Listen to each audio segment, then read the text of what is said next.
G'day guys, Seemyshell, the Aussie Geocacher, and welcome to another episode of Quick Bites. G'day guys, welcome to Quick Bites. Today's Quick Bites we are talking about attributes. That's right, attributes. Now in total there is 70 positive attributes and 41 negative attributes. Firstly, you may ask, why is there attributes on geocaching.com? Well, the main issue is, if you go to a cache, you have a look at the attributes and they'll tell you a little bit more about that particular cache. For instance, it could be a terrain of a 4, 4.5, and you go, why is it such a high terrain?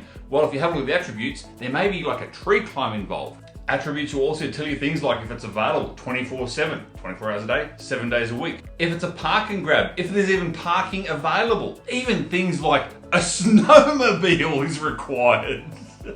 But those geocaches out there that actually can filter by attribute are those of you in wheelchairs or even like with kids with strollers, etc.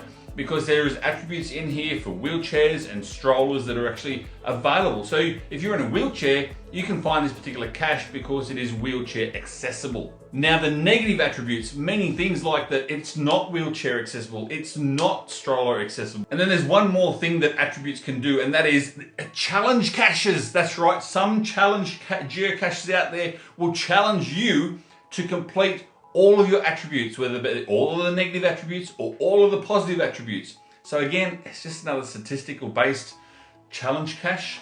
So that's attributes in a nutshell. Look at me, I'm in a nutshell. If you like these little quick bites, why not subscribe and also click that little like bell as well, and make sure you share this with all your friends. This is Seemyshell, I'm over and out.